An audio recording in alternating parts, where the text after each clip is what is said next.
สุขสวัสดีขอกล่าวธรรมสวัสดีก็บรรดาท่านผู้ฟังท่านผู้ชมทุกท่านที่กำลังติดตามช่องธรรมะเป็นทีมทีวีออนไลน์กลุ่มประสงค์อุบาสกอุบาสิการ่วมกันเผยแผ่ธรรมะออนไลน์ไลฟ์สดทาง Facebook ทาง YouTube ทางสถานีวิทยุ FM คลื่น 104.50 เมกะเฮิรตซ์ FM 98.75 เมกะเฮิรตซ์วัดปากทางเจริญอำเภอดอยหล่อจังหวัดเชียงใหม่พร้อมถึงสถานีวิทยุเครือข่ายคลื่นสีขาวเหล่าชาวประชา8จังหวัดภาคเหนือเพราะว่าจะเป็นพี่น้องตั้งเมืองน่านเมืองแปร่ลำพูนลำปางพะเยาเชียงรายแม่ฮ่องสอนแล้วก็เชียงใหม่พร้อมถึงบรรดาท่านผู้ฟังท่านผู้ชมทั่วโลกนะที่กำลังติดตามช่องธรรมะเป็นทีมทีวีออนไลน์ของเขานะเพราะว่านอกจากที่เขาจะได้ฟังตั้งเสียงนะแผ่นตึงภาพนะก็เป็นวิวัฒนาการของการสื่อสารโดยเฉพาะพระคุณเจ้าพระสังฆเจ้าต่างๆนะก็ได้มีการพัฒนาเปลี่ยนแปลงไปในด้านต่างๆ ซึ่งก็บรรดาท่านผู้ฟังท่านผู้ชมนะวันนี้ก็เป็นภาษาท้องถิ่นพื้นบ้านล้านนาภาษาเมืองของเขานะโดยเฉพาะในค่ำคืนนี้ก็เป็นคืนวันเสาร์นะที่2 เดือนธันวาคมปีพุทธศักราช 2566 ซึ่งเก้ากับผมอัตมภาพนะพระครูโสพลปริยัติพร้อม1คณาจารย์จากช่องธรรมะเป็นทีมรายการพระพุทธศาสนา4แผ่นดินก็ได้นำมาพบปะกับบรรดาท่านผู้ฟังท่านผู้ชมตั้งแต่เวลา 20:00 นเป็นต้นไปจนถึงเวลา 4:00 นซึ่งบรรดาท่านผู้ฟังท่านผู้ชมก็สามารถที่จะให้กำลังใจโดยการกดติดตามกดไลค์กดแชร์เพื่อเป็นธรรมทานสโลแกนเขาบอกว่ายิ่งแชร์นักก็ได้บุญนักแชร์น้อยก็ได้บุญน้อยบ่แชร์ก็บ่ได้บุญหรือว่าจะร่วมคือการสนับสนุนช่องธรรมะเป็นทีมของเขาก็สามารถที่จะร่วมบริจาคได้ที่ธนาคารไทยพาณิชย์ชื่อบัญชีก็ออมบุญออมธรรมวรรณบาทเลขที่บัญชีก็145244700-8ชื่อบัญชีก็พระมหาไทยธรรมกิจพระมหาชาญชัยพรหมประดิษฐ์แล้วก็พระอาจารย์ดร.จตุรงค์ชูศรีแห่งบัญชีหนึ่งก็เป็นธนาคารไทยพาณิชย์เช่นเดียวกันก็เลขที่บัญชีก็376225ปริยัติธารีดร.ปริญญาธรรม9ประโยคจากพระธาตุจอมคำโหลงเขมรัตน์นครเชียงตุงเป็นผู้คอยประสานงานต่างๆซึ่ง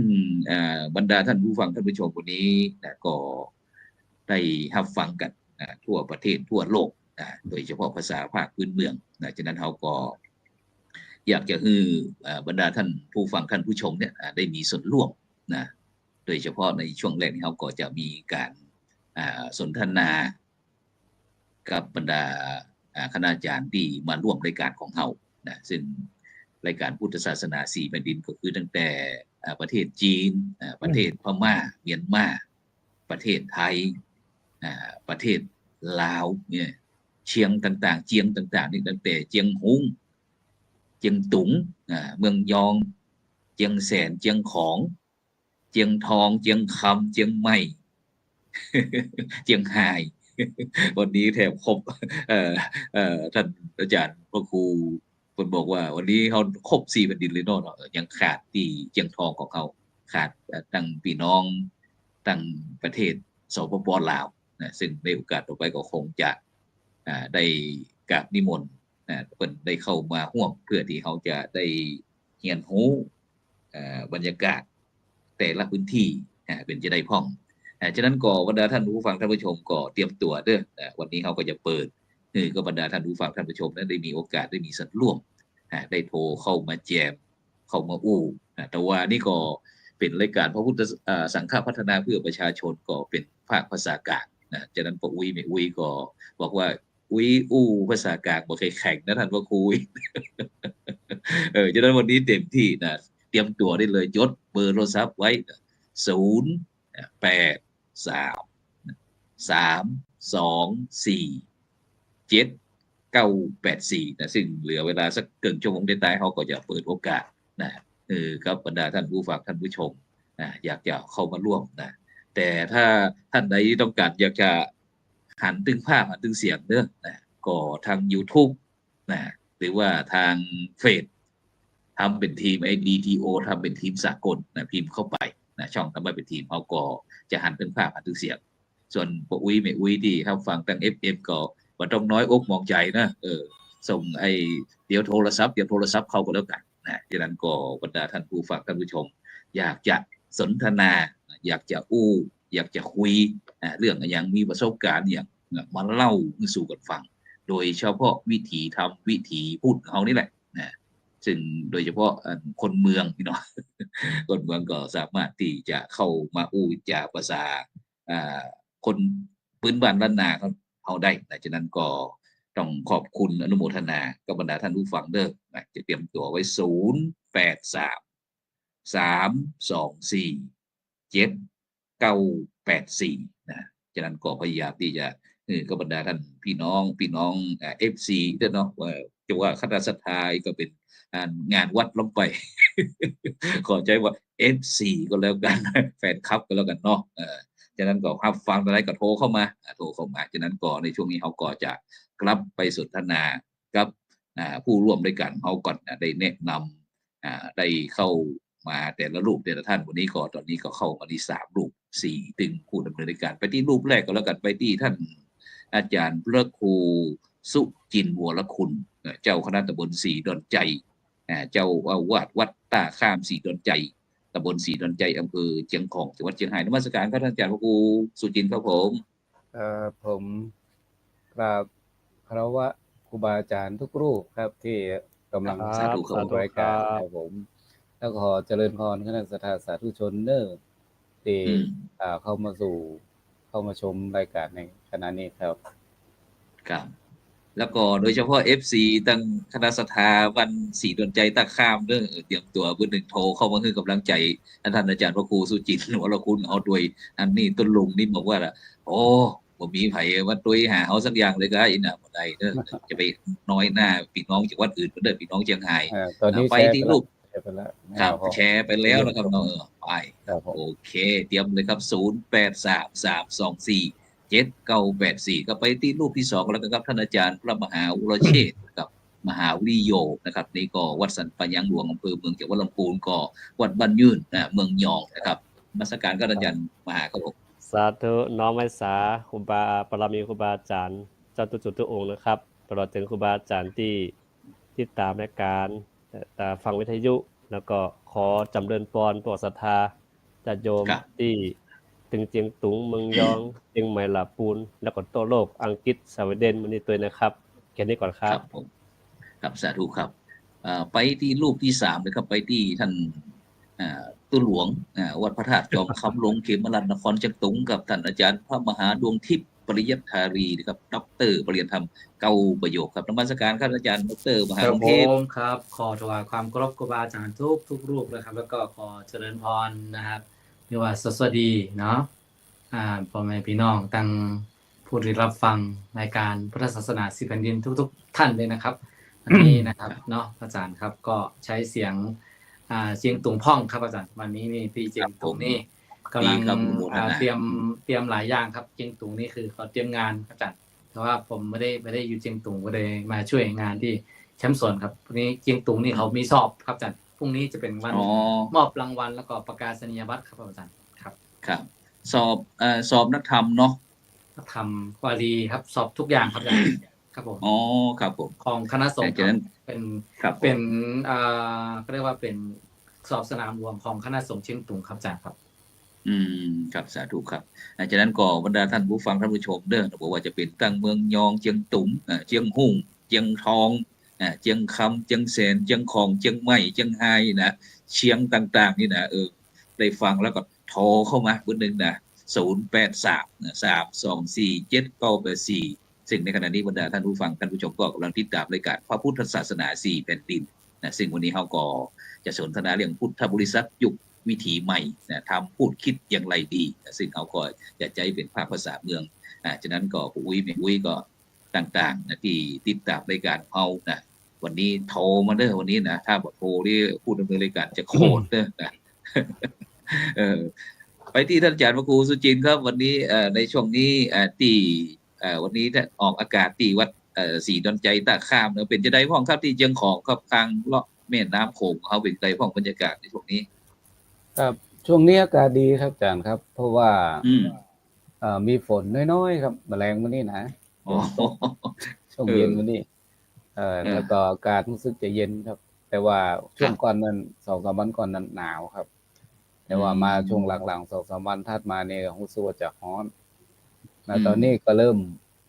มเย็นมาแล้วครับมาเป็นช่วงๆครับผมแล้วก็เย็นวันนี้มีฝนครับมีฝนแต่อากาศข้างน้ำโขงงามเนอะญาติโยมเนอะไผมีโอกาสได้มาแอวตังเชียงของระยะเวลานี้นะผมมาสัมภาษณ์อากาศเพราะว่าใกล้ๆกับประเทศลาวแล้วก็ใกล้ๆกับสปป.ประเทศจีนเนาะอากาศประเทศจีนมันกำลังมาละอากาศหนาวเข้ามาทางบ้านเฮาอันไข่ก็อันท่านอาจารย์ยี่นวลกะ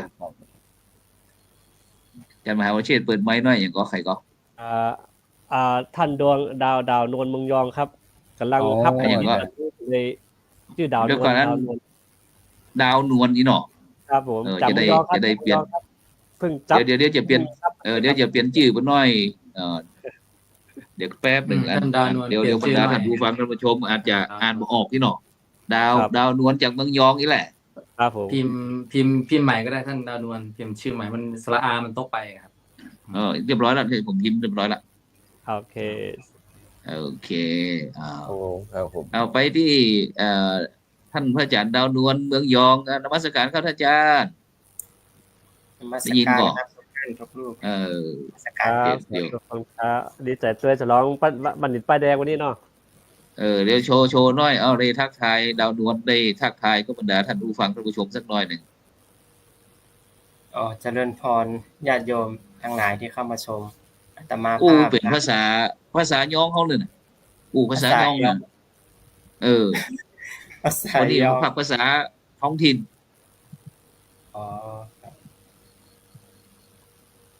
ลืมไปแล้วก้าลืมย้อนแล้วก้าบ่ค่อยได้อุ้มเลยลืมภาษาย้องได้จะได้บ่ได้ลืมครับเรื่องเดี๋ยวพี่มาปรับใหม่นะเอาบัณฑิตขึ้นปกติจะใช้ภาษาไทยใช้ในภาษาไทยแต่วันนี้เป็นภาษาเมืองโลกวันนี้นะวันนี้เราสามารถภาษาเมืองได้เพื่อที่พี่น้องแต่เมืองยองเจียงตุงเจียงหุ่งเจียงคำเจียงทองอย่างต่างๆก็จะได้ใจภาษาเขาบ่ต้องใจลาบแบบวันนี้นะลาบเขาเอาไว้ลาบอันงัวควายเอาวันนี้เขาบ่ใจลาบนี่แล้วเป็นจะได้พ้องอันดาวนวลวันนี้ดาวนวลไปมีศาสนกิจอย่างพ้องลูกวันนี้วันนี้เป็นการซ้อมรับปริญญาที่เชียงใหม่ครับวันนี้ม่วนครับมีคนชัดนักครับนี่ว่าที่บัณฑิตกันเนี่ยหรือว่ามหาบัณฑิตครับปริญญาตรีครับวันนี้ว่าที่บัณฑิตสดๆร้อนๆกำลังอุ่นๆร้อนๆวันนี้มาห่วงตัวอย่างวันนี้ลองให้บรรดาท่านผู้ฟังท่านผู้ชมฟังดูดาวนวลจะเป็นภาษาเมืองยองครับได้ภาษาเมืองยองก็ได้เมืองก็ได้สวัสดีพี่น้องทั้งหลายที่เข้ามาฟังเข้ามาตองไลฟ์สด Facebook เนาะตัวเฮาสิว่าทั้ง Facebook ทั้ง YouTube หมดเลยครับตัวเฮาสิว่าตุดาวนวลมาจากเมืองยองเดี๋ยวกำลังศึกษาเรียนอยู่ที่มจร.กำลังรับปริญญาวันนี้วันที่2เดือน12ปี2023ครับประมาณนี้ครับโอเคสาธุไปที่ท่านอาจารย์พระครูสุจินต์วรคุณต่อได้เมื่อกี้เลาะขอบเมืองยองรู้สึกว่า ผ่านไปสดๆร้อนๆบอกว่าข้างน้ำโขงกันแถวเชียงของเขาเป็นจะได้พ้องอันประเพณียี่เป่งเป็นจะได้พ้องโอ้ประเพณียี่เป็งปีนี้จังของโอ้โหคนเยอะมากครับอาจารย์ครับปีนี้จัดได้ดีครับเพราะว่าทางเทศบาลของเทศบาลนอกเทศบาลในเนาะเจ้าของบนปี2เทศบาลเพิ่นร่วมมือกันดีครับโอ้จัดงานปีนี้ม่วนครับม่วนญาติโยมมาร่วมกันเยอะอาจจะเป็นเพราะว่าเขาอาจจะผ่านโควิดมาเนาะอาจจะกักกันนักเรียนพอดีปีนี้มาโอเพ่นอันตันใจเนาะมันเก็บกดเนาะใจกันหลายเก็บกดนะครับปีนี้ก็เลยโอ้อลังการครับจัดญาติโยมแอลกันคือคักครับยิมน้ำของปีนี้เจียงของนี่เป็นห้องเจียงเป้งครับห้องเจียงเป้งเจียงเป้งเจียงครับผมเจียงเป้งเป็นเดือนเจียงอยู่ครับแต่เจียงใหม่นี่เป็นเดือนยี่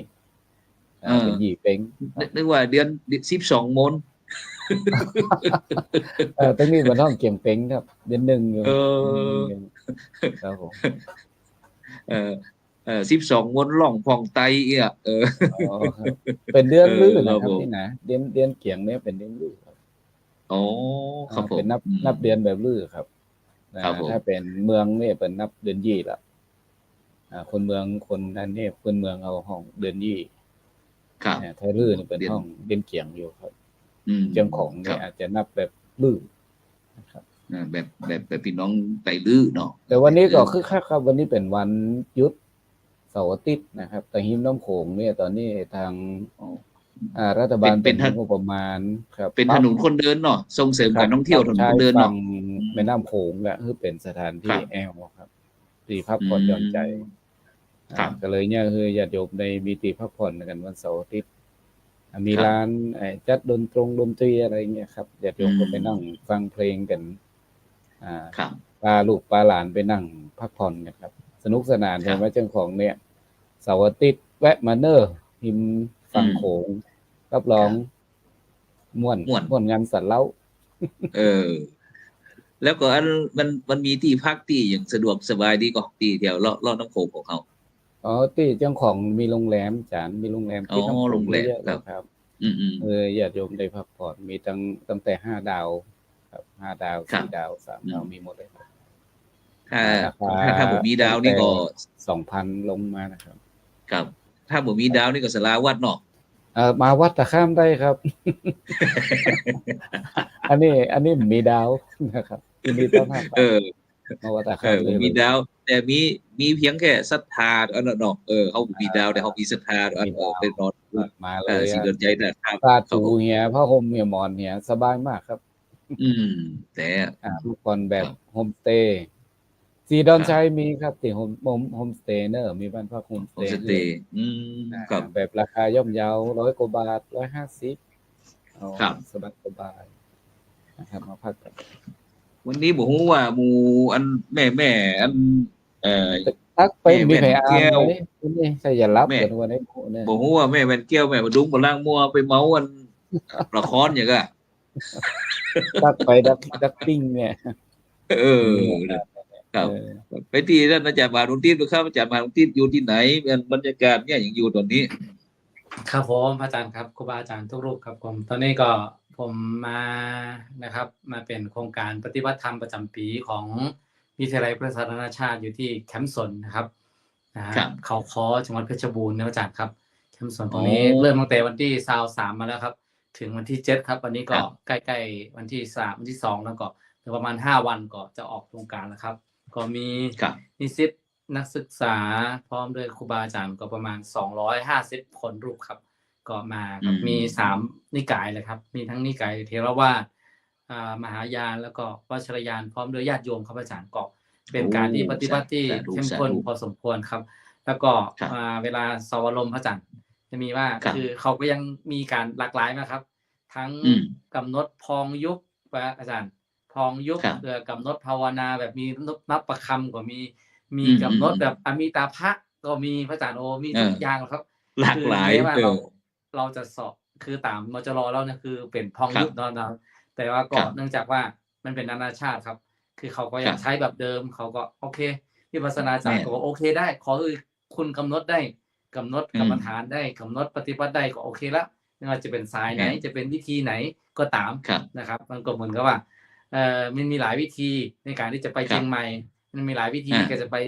เจียงตุงอาจจะมาทางพม่าก็ได้มาทางแม่สายก็ได้มาทางเขาเรียกว่าอะไรมาทางประเทศจีนก็ได้เนาะอาจารย์นะครับก็คือแล้วแต่นะครับอาจารย์ครับหมายความว่าถนัดแบบไหนคือใจแบบนั้นใช่เพราะว่าการเจริญวิปัสสนากรรมฐานนี่บางครั้งถ้าเราไปฝึกใหม่นะอาจารย์เนาะอย่างบางรูปบางท่านอาจจะเป็นพุทโธสัมมาละหังพ้องนับ1 2 3 4หายใจเข้าออกพ้องอย่างไรยุบเนาะต่างๆเหล่านี้ซึ่ง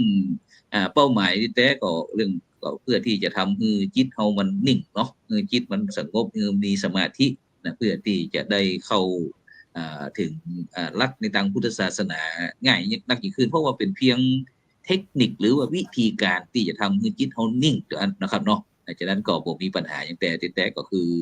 ทำอย่างไรนะครับที่เขาจะเข้าถึงแก่นธรรมนะครับฉะนั้นไปที่ท่านอาจารย์มหาวชิรครับอาจารย์มหาวชิรอยู่ก็อยู่ครับผมเป็นจะได้พ้องไปรู้สึกว่าไปเมืองยองมาหรือว่าไปเปิดอันวิปัสสนามาเป็นจะได้พ้องยังเลยครับอาจารย์ท่านผู้ฟังท่านผู้ชมฟังดูก็ขอกราบขอบพระคุณในเมตตาธรรมครูบาอาจารย์เนาะก็ยังครับพระครูครับคือจะเริ่มวันที่14ธันวาถึง21ธันวาครับแล้วก็ก็กะว่าจะเข้าไปก่อนล่วงหน้าจำพระครูครับ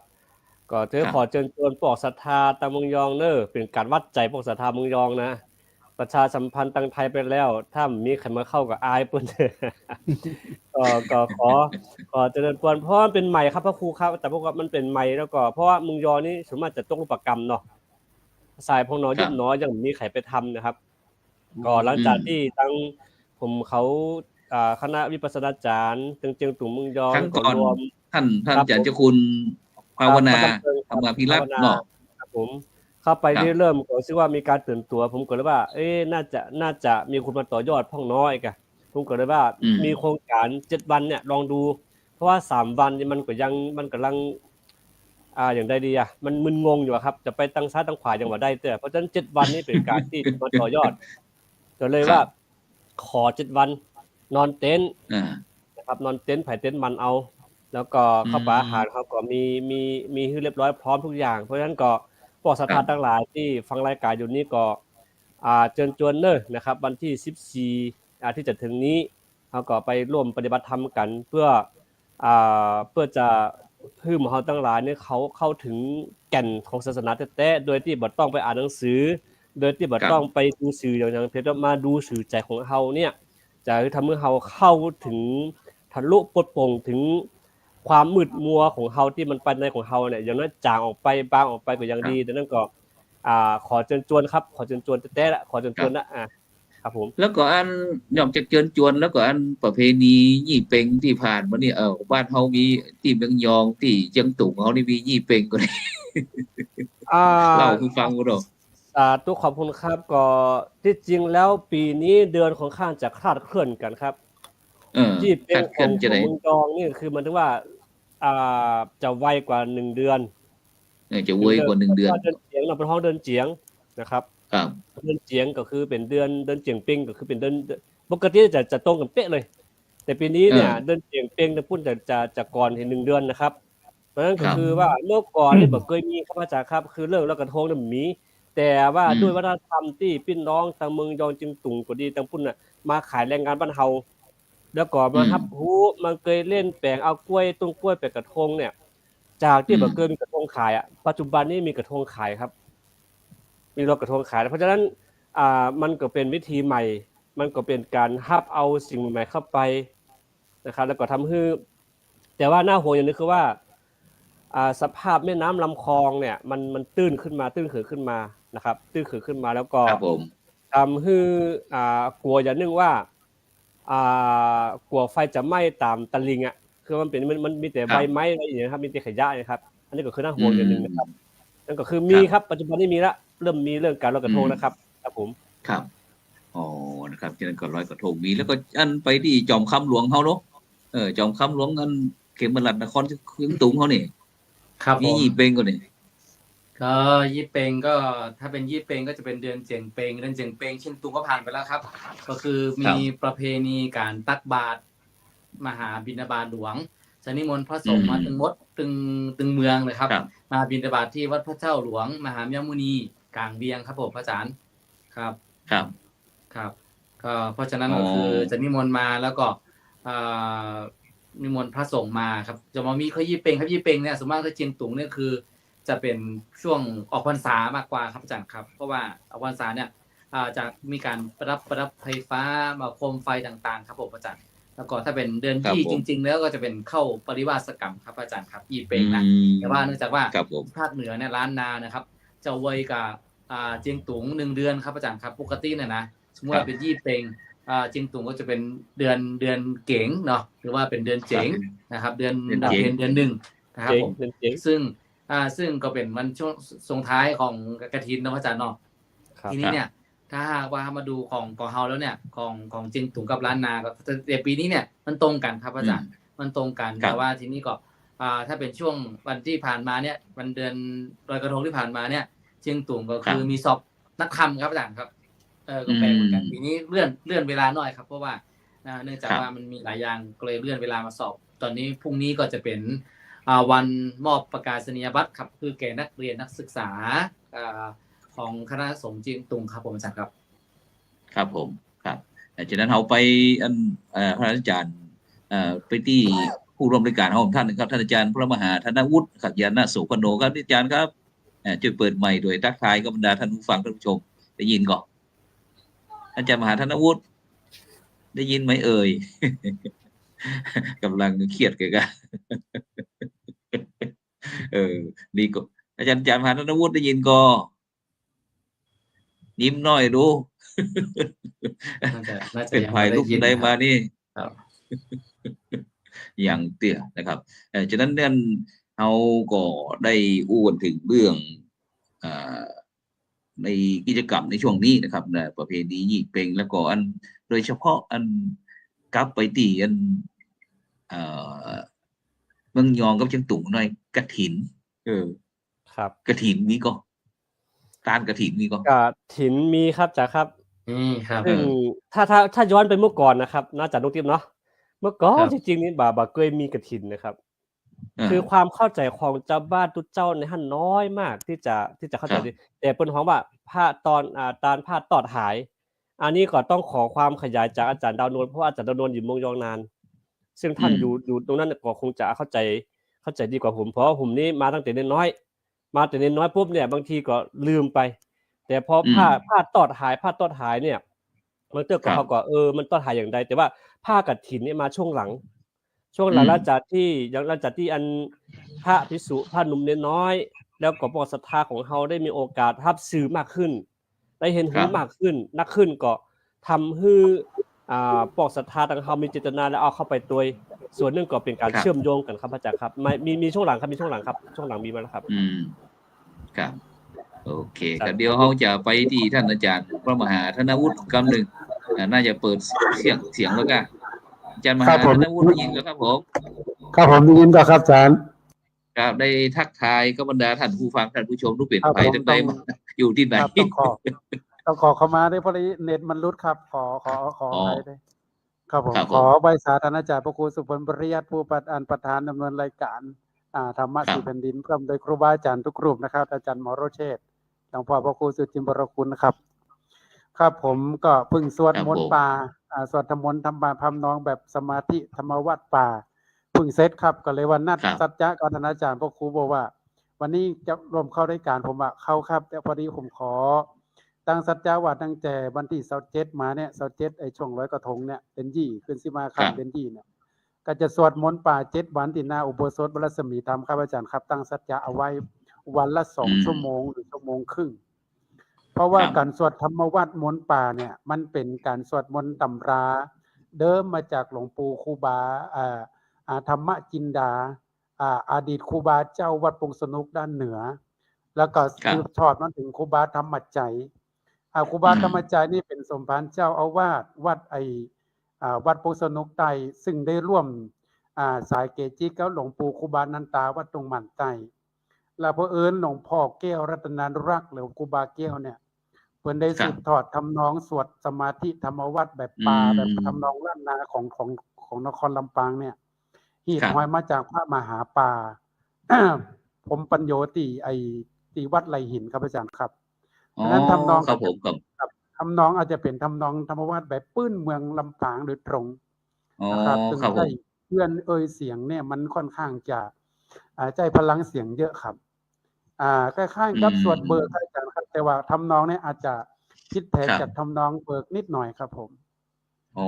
ครับก็เพื่อความเป็นสิริมงคลเนาะสวดอันมหาสวดมหาป่าอีเนาะครับสวดสมาธิมหาป่าครับสมาธิมหาป่าครับอันสมาธิอาจารย์อันวัดอย่างก็ที่อาจารย์อยู่วัดอย่างก็วัดรัศมีธรรมบ้านอารามครับผมรัศมีธรรมครับตำบลบ้านเป้าอำเภอเมืองจังหวัดลำปางครับรัศมีธรรมวนารามเนาะครับผมห่างจากตัวเมืองมาประมาณสัก7 กิโลครับครับดีแล้วครับดีครับอันนี้ก็อันเป็นแบบอันปืนเมืองเขานะครับฉะนั้นวันนี้เขาก็จะใช้ภาคภาษาเมืองเด้อบรรดาท่านผู้ฟังท่านผู้ชมที่ท่านก็สักครู่นึงก็เหลือเวลาประมาณสัก2-3 ทุ่มเกินนะเขาก็จะเปิดสายฮับสายจากบรรดาท่านผู้ฟังท่านผู้ชมอยู่ทางบ้านด้วย083-324-7984เด้อฉะนั้นเดี๋ยวเราไปอู้ถึงเรื่องกฐินที่ตะกี้ท่านอาจารย์มหาหลวงที่มีจะได้ก็ที่อันเชียงตุงเขากฐินครับกฐินก็มีทั่วๆไปครับอาจารย์ครับแต่ว่ามันได้มีคือว่าเพราะว่าเนื่องจากว่ากฐินที่เชียงตุงก็คือไม่ได้เน้นบริวารตัวใดครับอาจารย์เพราะว่าส่วนมากแล้วก็คือเน้นแต่ผ้าจีวรนะครับส่วนมากแล้วกฐินที่เชียงตุงนี้ถ้าได้เยอะสุดประมาณสัก100,000 บาทนี่ถือว่าเยอะมากเลยครับส่วนมากก็จะได้ประมาณสัก 4-5 หมื่นบาทถ้าคิดเป็นเงินนะครับของพม่าก็เป็นจาร์ดนะครับเนาะประมาณ5 ล้านจาร์ดหรือประมาณสัก100,000ก็ประมาณ10 ล้านจาร์ดประมาณนี้นะครับเพราะว่าส่วนมากที่เชียงตุงนี่ก็คือจะเน้นไปที่ผ้าจีวรนะครับส่วนบริวารกฐินนี้เราก็จะได้ครับเพราะว่าคือค่านิยมตังเชียงตุงยังนิยมกันเทศเวสสันดรชาดกมากกว่าการที่จะทำกฐินครับอาจารย์เทศมหาชาติเวสสันดรชาดกเนาะที่ก็มีความเชื่อว่าถ้าบุคคลใดท่านใดที่ได้ฟังเนาะเทศธรรมมหาชาติทั้ง13กันนี่เนาะหมายความว่าปิดนรกเลยเนาะจะได้ก็ขึ้นปิดอบายภูมิเลยจะได้กับสวรรค์แน่นอนนี่เนาะครับเพราะว่าเนื่องจากว่าเขามีความคิดว่าถ้าเป็นเทศมหาชาติแล้วเนี่ยอย่างน้อยที่สุดบางทีเจ้าภาพนะครับมดเงินเป็นหลายแสนบาทนะอาจารย์ 4-5 แสนบาทด้วยอาจารย์ครับแต่ก็บ่ได้ถ้าเป็นกฐินนี้สมากก็ยอมทำบุญบ่มากครับน้อยอยู่ครับแต่ว่าเน้นผ้าจีวรมากกว่าแล้วการทำบุญกฐินที่เชียงตุงนี่มันมีอีกอย่างคือว่าต้องทำที่ต่อกัน3 ปีครับอาจารย์ถ้าเราเป็นเจ้าภาพนะถ้าเราจะเป็นเจ้าภาพใหญ่เนี่ยเราต้องเป็นเจ้าภาพ3 ปีแล้วคนที่เป็นเจ้าภาพก็ดีแล้วก็พระก็ดีนั้นต้องทานเจครับ3 วัน 7 วันครับ3 วัน 7 วันครับผมครับฮัลโหลเดี๋ยวขอสายกันก่อนเด้อว่าจะได้แม่โทรจากไหนมาทักทายหน่อยบ้านห้องเมืองลำปูนนี่เนาะชื่อแม่อย่างยะ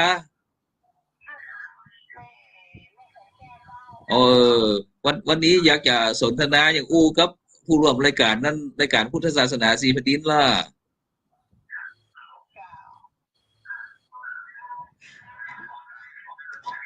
ตอนนี้เขาจะอู้เรื่องงั้นกฐินแล้วก็จะจุลกฐินเพราะว่าวันนี้มีตึงอันดูเจ้าเมืองยองดูเจ้าเจียงตุงดูเจ้าเจียงของดูเจ้าเจียงใหม่สาธุเด้อขอบคุณเจนนักฟังชัดเจนนี่ก็ โทรคอมมานเดอร์บึ้นหนึ่งก่อนแต่บึ้นหนึ่งก่อนตอนนี้เขาจะสนทนากันไปก่อนสักใกล้ที่จะก็สักเกินชั่วโมงหนึ่งก็3 ทุ่มเกินเขาก็โทรด้วยฝั่งรับเดี๋ยวเพราะว่าเอาได้ทำ MOU กับคลื่นสีขาวเราชาวประชาแล้วก็เครือข่ายแปดจังหวัดภาคเหนือเนี่ย2 ทุ่มถึง4 ทุ่มเนอะบรรดาท่านผู้ฟังท่านผู้ชมเนอะติดตามทาง Facebook ทาง YouTube ทางไลน์ต่างๆแม้กระทั่งฟังเฟซ IDTO เนาะหรือว่าฟังทางคลื่น 104.50 เมกะเฮิรตซ์วัดฝ่ายหิน98.75เมกะเฮิรตซ์วัดปากทางเจริญดอยหล่อเชียงใหม่พร้อมถึง8สถานียุเครือข่ายคลื่นสีขาวเราเช้าประชา8จังหวัดภาคเหนือถึงอยู่ชุมชนจะได้ถ้าโทรเข้ามาก็ช่วยรายงานกันหนึ่งว่าเขาฟังที่ไหนชื่อแม่อย่างฟังที่ไหนเป็นจะได้พ้องมันชัดเจนดีก่อนแล้วก็อยากจะอู้จ่ากับผู้ร่วมรายการเขาจะได้พ้องนะครับฉะนั้นเดี๋ยวเขาไปที่ท่านอาจารย์พระครูสุจินวรคุณนะครับซึ่งโดยเฉพาะเขาได้อู้ถึงเรื่องกฐินที่นี่เขาไปพอกฐินตั้งงั้นเสียงของผู้ด้วยโดยเฉพาะพี่น้องไตลื้อท่านนิมนต์นะครับท่านอาจารย์พระครูได้เป็นจะได้พ้องนะครับไอ้กฐินปีนี้ที่เขาได้อู้กฐินตั้งเมืองยองกับเชียงตุงมาแล้วครับผมกฐินไตลื้อนะครับเขาใจชื่อว่างานมหาบุญจุลกฐินถิ่นไตลื้อนะครับเพราะว่าวัตถุประสงค์หลักๆก็คือการทำผ้าถวายพระนะครับแต่ว่ามันก็มีวัตถุประสงค์แฝงเนาะเพราะว่าผมมีวัตถุประสงค์แฝง4ประการนะครับก็คืออยากจะสืบด้วยกันก็คือสืบสารวัฒนธรรมนะครับผมห้องใจว่าผมห้องว่าใจสืบนะครับก็คือสืบอย่างพ้องเรื่องวัฒนธรรมก็คือเรื่องของถ่ายทอดสืบสารวัฒนธรรมสืบสารวัฒนธรรมสีสมัยสืบสารพระธรรมวินัยแล้วก็สืบสายสัมพันธ์ครับสืบสารประเพณีเนี่ยก็คือประเพณีวัฒนธรรมเนี่ยก็คืออยากจะไทยลื่นเนี่ยมันจะมีเรื่องของผ้าทอนะครับอย่างที่ผมถามหน่อยครับอาจารย์พระครูอย่างพี่น้องไตลื้อที่เจียงของโดยเฉพาะเจียงไฮ้ของเขานี่มีแต่ที่ตะข้ามสีดนใจกันหรือว่ามีหลายที่หลายต่างหลายบ้านหลายที่ครับผมเป็นหลายที่แต่ว่ามีทั้งใดพ่อของมีที่ห้วยเมงครับผมหาดป้ายครับที่สันบุญเรืองครับผมสันบุญเรืองแล้วก็สีดอนชัยครับครับแต่ละที่ก็จะเป็นไตลื้อที่เป็นอันหนึ่งอันเดียวกันครับเป็นอันหนึ่งอันเดียวกันแล้วก็มีลักษณะของการทอผ้าที่มีลายลวดลายแตกต่างกันเป็นนิดหน่อยนะครับนิดแตกต่างกันครับแต่ว่าเพิ่นจะมีเอกลักษณ์รัฐวิสาหกิจชุมชนก่อนหรือว่าเป็นสินค้าโอท็อปเป็นทั้ง2อย่างครับอาจารย์ครับเป็นทั้งรัฐวิสาหกิจชุมชนแล้วก็เป็นสินค้าโอท็อปด้วยครับครับโอ้จะอันก็เป็นหมู่บ้านท่องเที่ยวด้วยเนาะเป็นหมู่บ้านท่องเที่ยวด้วยก็เป็นหมู่บ้านท่องเที่ยวเชิงวัฒนธรรมเป็นชุมชนยนต์วิถีครับผมครับของพี่น้องไตลื้อครับผมซึ่งเป็นของพี่น้องชาวไทยครับสามารถที่จะมาแวะแอลได้เพราะในเรื่องของการสืบสานประเพณีเนี่ยก็เลยเป็นหนึ่งในวัตถุประสงค์ของการจัดงานมหาบุญจุลกฐินครับผมเพิ่นจะมีภาษาอู้นะนอกจากชุดเพิ่นก็มีภาษาอู้ของเพิ่นที่เป็นเอกลักษณ์อัตลักษณ์นะครับที่บ่เหมือนที่ไหนแปลนนี่เนาะครับไตลื้อสีดอนชัยนี่ก็ไตลื้อที่เจียงคำอู้สำเนียงบ่เหมือนกันเหมือนเจียงไฮ้เจียงใหม่ครับเหมือนเจียงไฮ้เจียงใหม่เจียงไฮ้แปดก็คืออู้กันรู้เรื่องอยู่แต่ว่าสำเนียงจะแตกต่างกันไป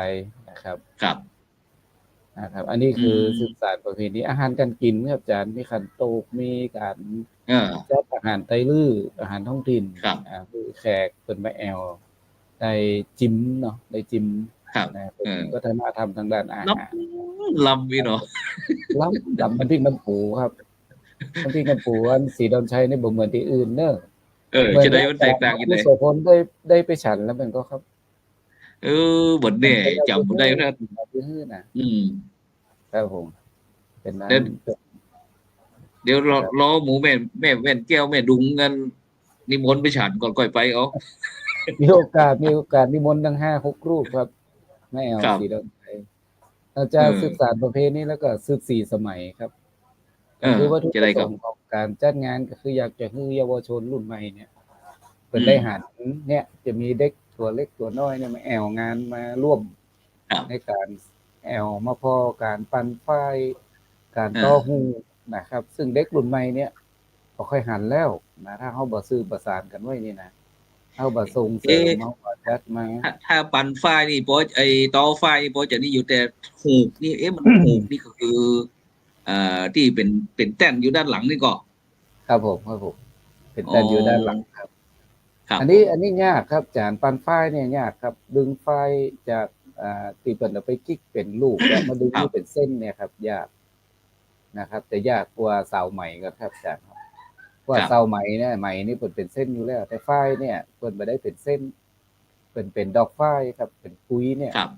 เอาปุ้ยของเปิดมาอีดเอาเม็ดออกแล้วก็เอามาตีเป็นปุ้ยแล้วก็มากิ๊กเป็นลูกจากนั้นเอามาดึงเป็นเส้นขั้นตอนการดึงเป็นเส้นนี่ดุงนี่แม่มันแก้วกันหรือว่าแม่ดุงอันนี้สอนลูกสาว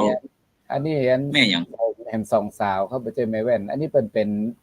ญาติก็ไม่แว่นนะครับก็เลยเหมือนกันก็ว่าแสงทอง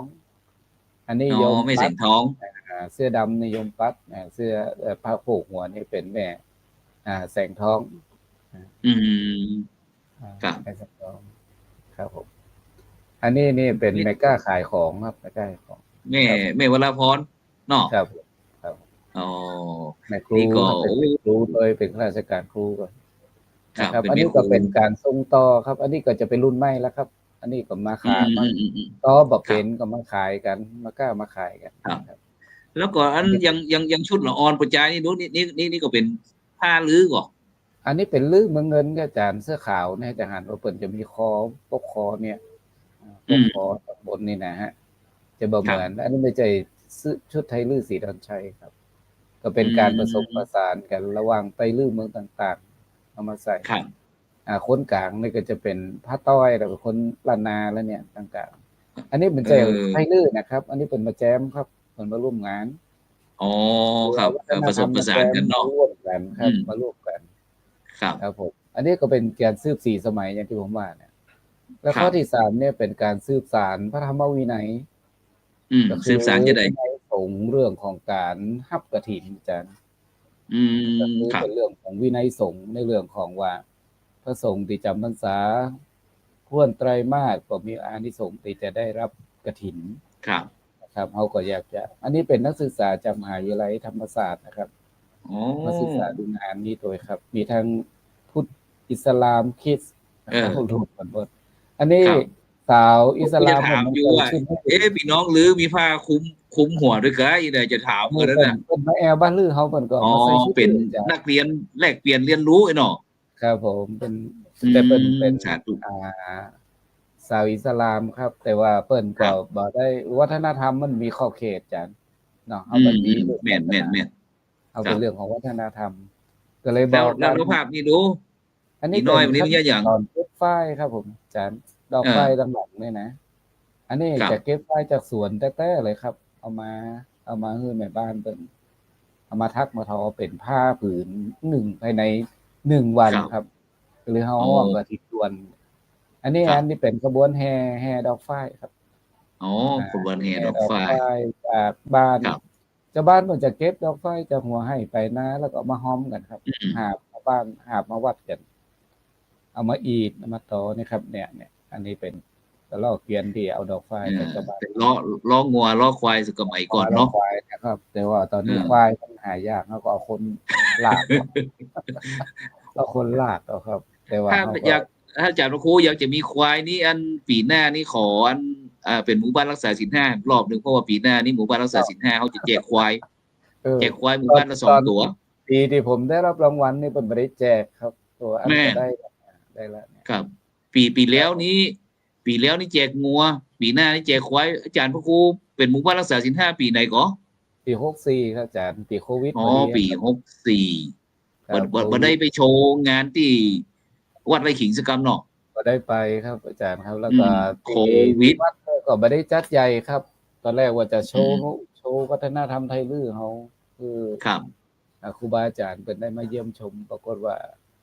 ครั เป็ บ นโควิดก็บ่ได้โชว์กันสักกำครับ อันนี้เป็นขั้นตอนการยิบผ้าเนี่ยจ้ะตะกี้เป็นขั้นตอนการยิบครับที่อาจารย์นั้น ครับ ผ้าสีขาวตะกี้ครับ เดี๋ยวขออนุญาตย้อนไปหน่อยหนึ่งย้อน ทีนี้ มา เขาจะครับวันนั้นอู้บรรยากาศคืองานจุลกฐินฟังสักหน่อยดูมันมีการแสดงแสงสีเสียงด้วยกะ ครับมีครับ อันนี้จะเป็นพิธีเปิดงาน เพราะว่าเขาได้ สนับสนุนได้รับงบสนับสนุนจากอบจนะครับ โอ้สาธุเลยอบจเชียงราย ท่านนายกเปิดได้สนับสนุนงบมาปีนี้นะครับเอามาจัดงานคือ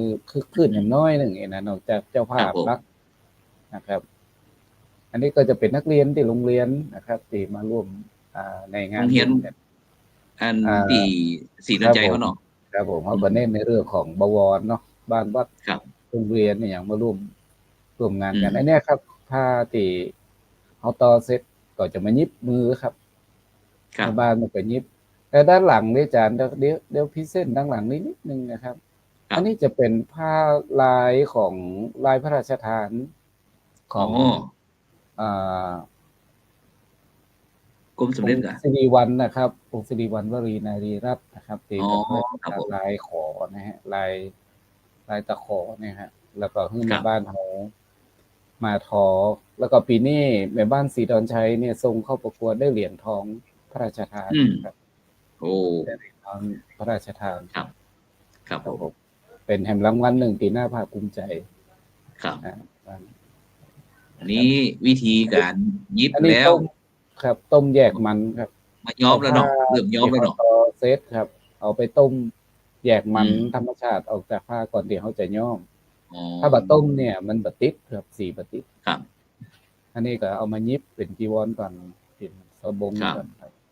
เอากันสดๆเลยครับวันนั้นทั้งวันครับตั้งแต่เจ้าจดเย็นครับ ครับผม เดี๋ยว จดเย็น โอ้ อันนี้จะเป็นขั้นตอนการแห่นะครับอาจารย์ ครับผม นี่เป็นการ มี แห่กันอยู่นะค พ รับ ระบด ผ้ามี ตัวเอง ผ้า เนาะ บดครับผมผ้าบดตุง ครับ อันนี้ขบวนแห่อันนี้จะเป็นนักท่องเที่ยวอาจารย์เพิ่นก็จะมี ครับ ตุงเงินตุงทองตุงอันใส่ธนบัตรเนี่ยครับเพิ่นถือไว้ ครับ คนละอันละ ต อั อน นเนาะไม้แอลเพิ่นก็จะเอาไป ตอน คละ ทำแขกแก้วเนาะ ครับผมแค่แก้วก็จะมาร่วมบุญด้วยครับก็ ครับ จะ ผม การทำบุญร่วมกัน ครับ นะครับ อันนี้คณะสงฆ์ในอำเภอเชียงของก็ร่วมอันนี้ประธานปีนี้เนาะประธานปีนี้ ชื่ออันคุณอย่างหมูคุณโยมอย่างห ส มู มภพครับ คุณโยมสมภพนะครับ คุณ เป็น โยมสมภพติยสุขสวัสดิ์ครับเป็น โอ้ คนกรุง ครับ เทพส่วนภรรยา จะต้องเป็น3 ปีเหมือนกับที่ท่านอาจารย์มหาลุงทิพย์ว่าก่อน เอาบอกว่าได้เป็น3 ปี อ๋อยังถูกเป็นว่าจะต้องเป็น3 ปีเป็นว่านะครับ กำลังอันนี้ก็จะมีแม่บ้านเขาจะหันว่า ครับ เสื้อลือเนี่ยครับเปิ้นก็มีหลายสีครับ ครั ห บ ลายสีแต่ก่อนนี้เปิ้นจะมีสีกลมสีดำ อย่างที่ภาพนี้ก็เป็นของไต้ลื้อเนาะ ครับของไปเลยครับวันทอดกฐินเนี่ยเปิ้นจะนัดกันใส่สีขาวมาเลยอาจารย์ ใส่เสื้อสี ครั ขา บ วเป็น ครั ชุด บ ลือก็เป็นชุดลือขาวเนี่ย ถ้าเป็นแม่ยิงก็ ครับ แบบนี้ ครับเป็นเสื้อ ผ้าถุงนี่ก็เป็นผ้าถุงไต้ลื้อเนาะที่ใส่กันนี้นะ ไปเลยแต่ว่ามีผืนเดียวในโลกครับ มีผืนเดียวในโลก เออ ครับประเมินกัน ครับ อันนี้แต่นายก ครับ อาทิตยาธรวันชัยธนวงศ์นายก อ๋อ องค์การจังหวัดเชียงราย อ๋อนายกเป็นแม่ยิงเนาะ ก็เป็นเมนิงครับ ปีนี้เปิดมาร่วมงาน ปีนี้อนุโมท แล้ว นา เปิดจะเป็นมอบผ้าทอเนี่ยประธานกฐินปีนี้นะครับ อันนี้แม่แว่นแก้วครับแล้วเนี่ยตีก็ถามมาแม่แว่นไปไหนแม่แว่นนี่ ครับยายแว่นแก้วฟังอยู่ก็เตรียมตัวโทรมาเด้อเบอร์ 1 นะ น่าจะชมอยู่ครับ 083 ตะกี้ตาเข้ามาสาธุละแม่แว่น อ๋อ นะครับ ถ้าจะโทรเข้ามาอู้ก็เข้ามาอู้ได้เนอะแม่แว่นเนอะถ้าชมไลฟ์สด โทรเข้ามาได้เลยแม่แว่นแก้วแม่ดุงแม่วราพรหรือว่า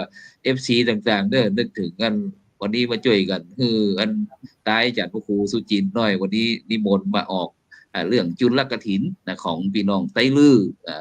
วัดตาข้ามศรีดอนชัย รับงานนะครับอันนี้ก็ เออ ไว้ เชียง ถ่าย ข รู อง ป วันนี้ครับ อันนี้เป็น นี่ ชุด ก็ ถ่ายรู โอ้ ป งามขนาดนักครับวันนี้ก็เลยนำมาคือบรรดาท่านผู้ฟังท่านผู้ชมคนทุกคนม่วนกันสั่นเล่า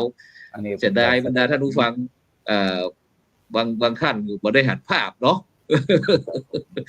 ถ้าได้หันภาพโดย ปีหน้าเกินครับเป็นปีหน้าไผอยากมาร่วมงานเนอะอันนี้เป็นงานขันโตกแล้วครับอันนี้เป็นกระบวนแห่ขันโตก ครับขันโตกนี่กับข้าวอาหารการกินนี่มีอย่างพวกแกงบอน ครับผมแล้วแต่ว่า แกงปลา ปีแต่ละปีอันจันเจ้าภาพคนที่เปิ่นจองเปิ่นรีเควสอย่างเขาก็มีเมนูเลือกครับ อ๋อครับผ เม ม นูเลือกว่าเปิ่นอยากจะทานอะไรอย่างก็จัดไป ครับนี่มีติ่งสปะสเปดเด้อบรรดาท่านผู้ฟังท่านผู้ชมทั้งหลายแต่วันนี้ติ่งสล้อซอซึ่งปีพาดทุกสิ่งทุกอย่างนี่ที่จุลกฐินนะครับ ที่ตาข้ามสีดอนใจอำเภอเชียงของจังหวัดเชียงรายของเขาซึ่งเป็นเจียงหนึ่งนะที่เป็นรายการพุทธศาสนา4แผ่นดินกับเชียงของเชียงรายนะครับ นี่ก็เริ่มย้อมแล้วเนาะนี่เนาะ อันนี้ย่อมครับย่อม ครับ ย่อม แล้วก็สมมุติว่าบรรดาท่านผู้ฟังท่านผู้ชมที่ติดตามรายการเขาอยู่เนี่ยอยากจะไปเอวแล้วก็ไปซื้อของซื้อครัวชุดหันงามๆแบบนี้ไปติดต่อทางใดจ้ะท่านอาจารย์พระครู ครับติดต่อมาได้ที่ศูนย์แม่บ้านบ้านศรีดอนชัยครับแม่แหวนแก้วครับแม่แหวนแก้วลงครับแล้วก็มีร้านหลายร้านจังราคาย่อมเยาครับ แต่ว่าบางท่านเปิดมาเปิดผมมาถามนะว่าทำไมผ้าคอไทยลื้อเนี่ย ราคาค่อนข้างสูงก็ต้องนำเรียนญาติโยมด้วยเนอะที่ติดตามไลฟ์สดเนี่ยที่ราคาสูงเพราะว่าผืนหนึ่งเป็นเดือนนะฮะ ก็จะได้แต่ละผืนต้องทอกันเป็นเดือนครับต้องใจความอุตสาหะวิริยะเพราะว่าทอมือแต่ก็ทอมือแต่เขาไม่ได้ทอจากโรงงาน เพราะฉะนั้นราคาเนี่ยค่อนข้างจะสูงเป็นงานทอมือเนาะเพราะฉะนั้นเราก็ซื้อความอุตสาหะวิริยะของคนทำเนาะถ้ามีโอกาสก็มาอุดหนุนกันเนอะส่งเสริมวัฒนธรรมกันทอผ้าที่นวันจะหายแล้วนะครับและให้มาซื้อก็ผืนนั่นก็จะเป็นอัตลักษณ์ของผืนนั่นไปเลยครับจะบ่เหมือนกันสักผืนนะครับโยมก็จะได้นุ่งผ้าผืนเดียวในโลกแล้วก็บ่เหมือนเราบ่เหมือนใครเหมือนของเรานะครับครับผมครับนี่ก็เอาก็ได้ในก็เข้ามาแล้วเอาอันวิถีชีวิตของพี่น้องไตลื้อจากตาข้ามสีดนใจนะครับอำเภอเชียงของจังหวัดเชียงรายมาอู้กันครับจากนั้นก็ทั้งไปที่ท่านอาจารย์พระมหาธนวุฒิกับตั้งที่ขอสมมาด้วยถ้าท่านอาจารย์มหานี้จะเป็นเจ้าสายตั้งใดก็สามารถจะเป็นญาติโยมทั่วไปครับอาจารย์ครับเมื่อกี้ผมดูไฮไลท์ของงานจุลกฐินหลวงพ่อพระครูที่เชียงของเนี่ยหลวงพ่อพระครูสุจินต์วรคุณเนี่ยผมเห็นแล้วผมขอยวัน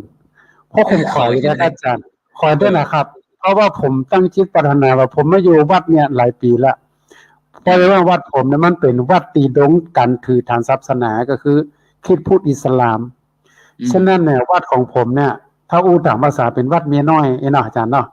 คือเป็นวัดแบบมีศรัทธาครับเป็นวัดที่อยู่ในโดดในลักษณะของดีดออกมาจากหมู่บ้านเพราะฉะนั้นวัดผมนี่เป็นวัดที่บ่ได้มีศรัทธาสักหลังคาเรือนนะครับอาจารย์แต่ว่าที่ผมอยู่ได้คือผมเน้นสอนในการกรรมฐานของหลวงปู่ทองเนาะแต่ผมไม่เห็น